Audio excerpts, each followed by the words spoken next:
Por muito tempo, fui uma pessoa cética que acreditava apenas no que era capaz de ser comprovado. Confiava no método científico e na razão. Após estar exercendo como médico em um hospital, comecei a duvidar de tudo que havia consolidado como uma verdade absoluta, especialmente por causa do que me aconteceu com certos pacientes.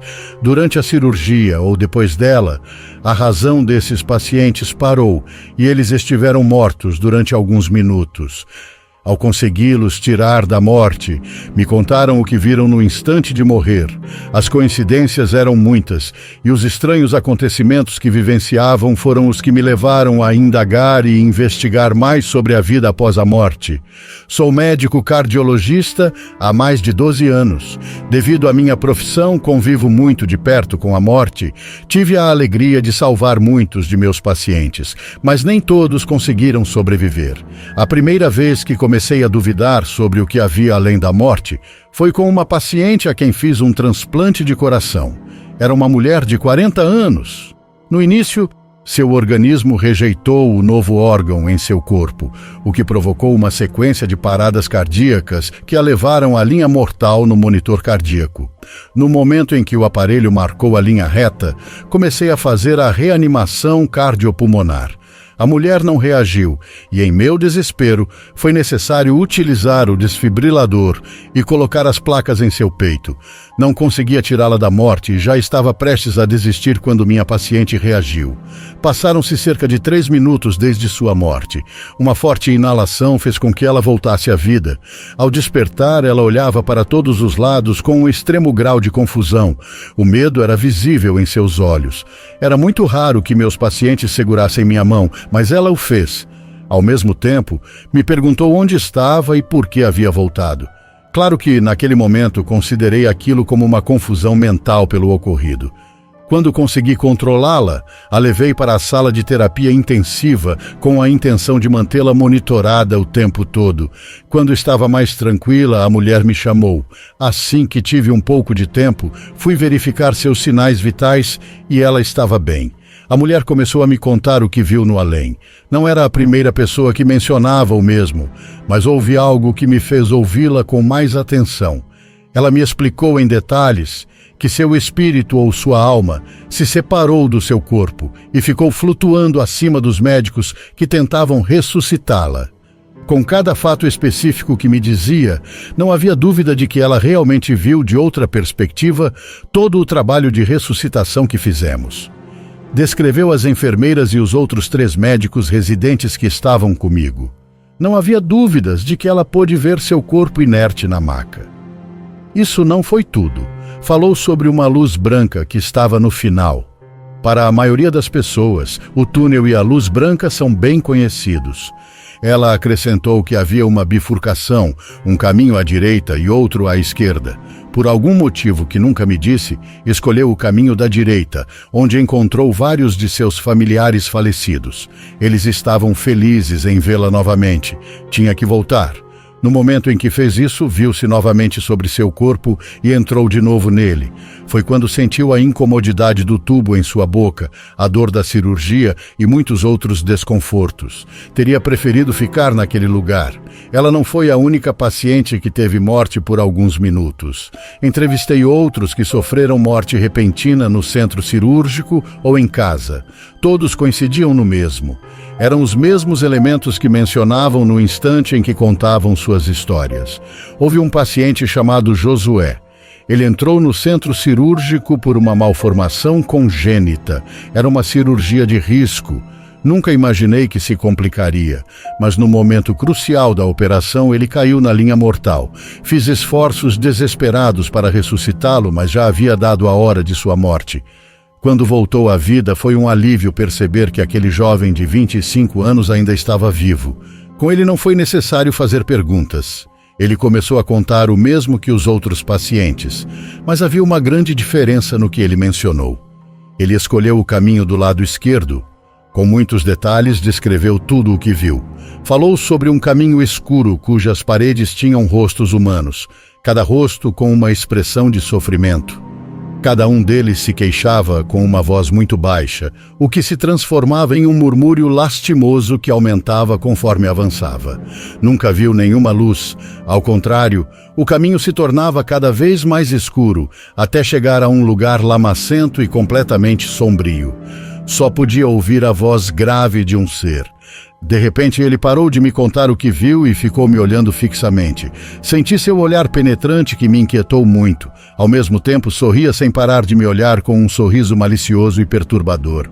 Pedi que me contasse os detalhes daquele homem de voz grossa que o havia chamado pelo nome. Ele ficou contente com a pergunta. Sem hesitar, me disse que não pôde vê-lo, apenas ouviu. Ele lhe pediu que voltasse ao mundo dos vivos. Por ter se atrevido a caminhar pelo lado esquerdo das trevas, lhe daria um dom quando estivesse vivo.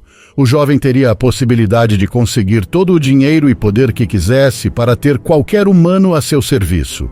Naquele momento, ele me ofereceu estar ao seu lado, pois me daria o poder de dar vida a qualquer um dos meus pacientes. Claro que tudo o que ele me disse me pareceu uma barbaridade e que tudo era a influência dos medicamentos e do tempo que o cérebro ficou sem oxigênio. O que me contou me pareceu completamente falso. Não dei credibilidade ao seu testemunho, principalmente porque diferia de qualquer elemento dos outros pacientes.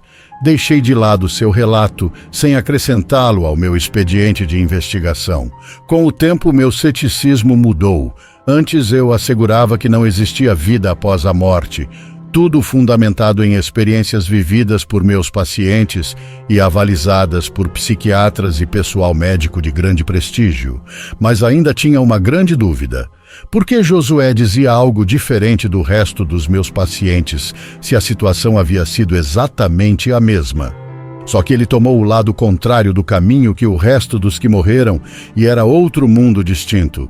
Nunca mencionou nenhuma palavra sobre como se chamava aquele lugar, mas pelas descrições que fez, o perturbador de seu relato me fez pensar no inferno. Eu não acreditava na existência, nem do céu nem do inferno. Também não queria classificar minhas investigações com nomes assim. Mas bem, pensava em lugares onde a energia do espírito era positiva ou negativa. Mas minha decepção mudou muito quando comecei a notar comportamentos estranhos em Josué. Foi necessário que ele ficasse mais tempo em observação pelo tempo em que esteve morto. Além disso, não era muito comum que um paciente da sua idade tivesse um coração de velho. O pessoal médico esperava reações adversas ao tipo de procedimento que lhe fizemos. Por isso, cada noite antes de ir embora, eu o visitava para ver suas condições e seu pulso cardíaco. Josué me sorria de uma maneira que não me agradava porque tinha a sensação de que ele percebia o que eu sentia. Parecia que ele captava meu temor. Enquanto a enfermeira media sua pressão, Josué não tirava os olhos de mim, me olhando fixamente. Quando a enfermeira se retirou e notei que tudo estava em ordem, expliquei que logo lhe daríamos alta, porque seu corpo havia reagido favoravelmente à cirurgia. Meus colegas tinham feito um trabalho extraordinário. O jovem, sorrindo, me disse que não era produto do trabalho deles, mas do seu Deus, que lhe permitiu retornar da morte e mantê-lo vivo para conseguir seu propósito. Antes de eu partir, ele me disse algo que me deixou gelado. Comentou que o anjinho negro estava atrás de mim e, a partir daquele momento, se converteria em minha sombra. Como médico, ele me daria a força para salvar tantas vidas quanto fosse possível, mas essas vidas seriam para render-lhe culto. Não era necessário fazer nada diferente, apenas focar no meu trabalho. O resto ele faria. Claro que as palavras de Josué me incomodaram. Não acreditava no que ele me disse, muito menos que o anjinho negro, como ele chamava, me ajudaria a fazer com que meus pacientes não morressem, e ainda menos com a finalidade que ele mencionou. Minhas crenças começaram a mudar, mas não tanto. Começaram a acontecer eventos inexplicáveis que me deixaram perplexo. Foi quando entendi que havia algo ou alguém mais após a morte. No dia seguinte a essa conversa com Josué, chegou uma senhora em estado crítico. Ela teve 2 paradas cardíacas fulminantes, tão fortes que na segunda a senhora perdeu a vida. Meus colegas atuaram com as medidas de ressuscitação já conhecidas. Lutamos pela vida daquela senhora sem sucesso. Minha colega continuava tentando ressuscitar a senhora e eu a detive para que não seguisse com as manobras com o desfibrilador. Pude sentir a impotência dela ao não conseguir o objetivo de salvá-la. Poucos minutos depois, quando já havíamos anotado a hora de sua morte, a senhora teve um movimento incomum e voltou à vida. Todos ficaram surpresos com o ocorrido. Seus sinais vitais começaram a se estabilizar e aos poucos ela foi se recuperando. Na sala de cirurgia, todos ficamos admirados com o que havia ocorrido. Aquela mulher, que havíamos dado como morta, ressuscitou. Ouvi alguém me chamar pelo nome. Olhei ao redor, mas meus colegas estavam imersos no atendimento à mulher.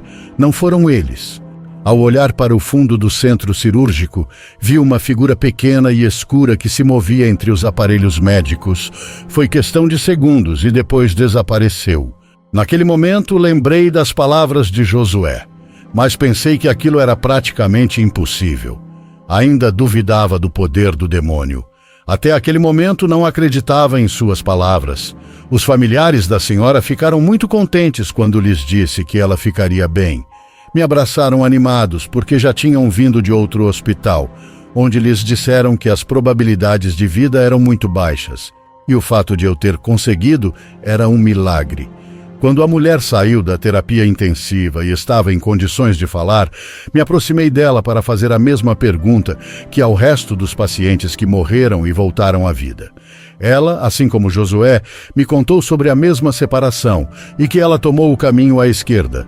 Suas descrições foram exatamente iguais às de Josué.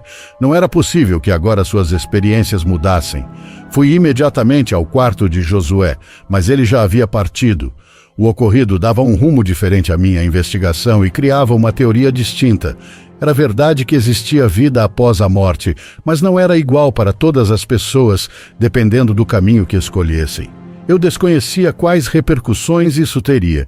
A partir dessa ocasião, nenhum paciente morreu na sala de cirurgia. Por mais grave que entrasse e sob a premissa de que já estava desenganado, de maneira inexplicável, ele saía bem e se recuperava favoravelmente. Em cada ocasião que a pessoa ficava sem sinais vitais, como sintoma de sua morte, eu via aquele ser diminuto se movendo dentro da sala de cirurgia.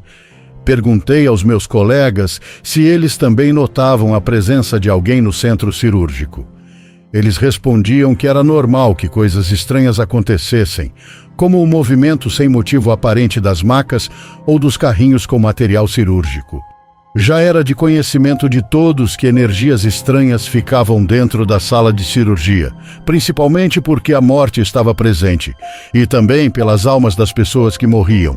Era verdade o que eles me diziam. De certa maneira, estávamos acostumados a lidar com esses acontecimentos inexplicáveis dentro do centro cirúrgico. Eles também perceberam que algo acontecia quando eu operava algum paciente.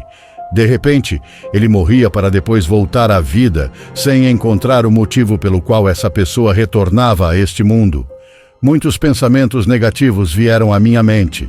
Lembrei-me de tudo o que Josué me disse, que agora eu receberia os favores do demônio apenas porque havia ajudado um de seus discípulos a tirá-lo da escuridão que trazia a morte. Agora eu teria a proteção e o favor dele. Surgiu uma grande dúvida que começou a gerar ansiedade e descontrole. Se agora ele servia a meu favor sem que eu pedisse, em algum momento ele cobraria o favor recebido? Eu não teria pedido isso. A partir desse momento, deixei de lado minhas investigações sobre a vida após a morte e me concentrei mais no satanismo. Muitas pessoas rendiam culto a este ser, realizavam altares com uma figura imponente do demônio, nos quais ofereciam grandes presentes. Comecei a entrar em um mundo desconhecido do qual não tinha conhecimento.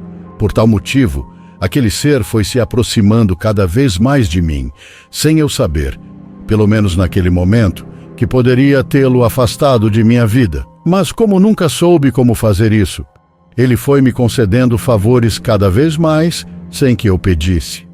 Tornei-me muito renomado no hospital. Já era conhecido como o médico que salvava vidas. Muitos pacientes me procuravam, especialmente quando tinham um diagnóstico desfavorável. Não posso negar que meu ego se inflou, e sem perceber, fui adquirindo não só renome, mas também dinheiro e poder, o que não me incomodava. Pelo contrário, me fazia sentir muito bem. Esse foi meu grande erro, não deter o demônio. Porque uma noite, enquanto dormia placidamente, fui despertado por um cheiro fétido. Achei que um dos ratos a quem coloquei veneno tinha morrido há muitos dias. Irritado, levantei-me para procurá-lo, com os olhos semicerrados porque ainda estava com sono. Abaixei-me para verificar debaixo da cama. Através daquele espaço, vi uns pés que estavam do outro lado da cama. Fiquei muito assustado porque vivia sozinho, apenas com o meu cachorro. Com um medo que estremecia todo o meu corpo, levantei o rosto para ver quem era. Ele estava ali, parado, olhando para mim com muita atenção. Ao ver o medo refletido nos meus olhos, ele sorriu. O cheiro de podridão aumentou tanto que foi necessário cobrir o nariz porque era muito difícil respirar. Sem saber o que fazer ou dizer, fiquei sentado no chão procurando uma maneira de fugir da minha própria casa. Como se ele percebesse minhas intenções, fechou a porta com um estrondo e eu fiquei à sua mercê dentro do meu quarto. Ele começou a se aproximar com passos lentos e pude notar que a cada passo que dava deixava suas pegadas marcadas no chão. Enquanto avançava em minha direção, fechei os olhos acreditando que ele me mataria e levaria minha alma. Afinal, eu havia aceitado seus favores. Não pedi, mas me enchi de orgulho por todos os benefícios que obtive. Quando abri os olhos novamente, ele não estava mais lá. Havia desaparecido sem me machucar. Ainda tremendo de medo, procurei meu cachorro para fugir de casa. Não ficaria lá pelo resto da noite, esperando que ele aparecesse a qualquer momento. Chamei insistentemente por meu cachorro, sem obter resposta. Só queria ir embora, mas não queria sair sem ele. De repente, vi meu cachorro no fundo do corredor, deitado. Parecia que estava dormindo, mas ao me aproximar, vi que ele estava morto. Saí de casa com as poucas coisas que consegui pegar e fui embora, sem intenção de voltar. Sabia perfeitamente que não se tratava de fugir, porque ele me encontraria em qualquer lugar, mas foi a maneira que encontrei para me sentir seguro. Certamente ele estará me esperando até o fim dos meus dias para cobrar os favores concedidos. Estou esperando com temor o dia em que ele aparecerá para levar minha alma. E você acredita em vida após a morte? Deixe nos comentários, se inscreva no canal e até o próximo vídeo. Tchau.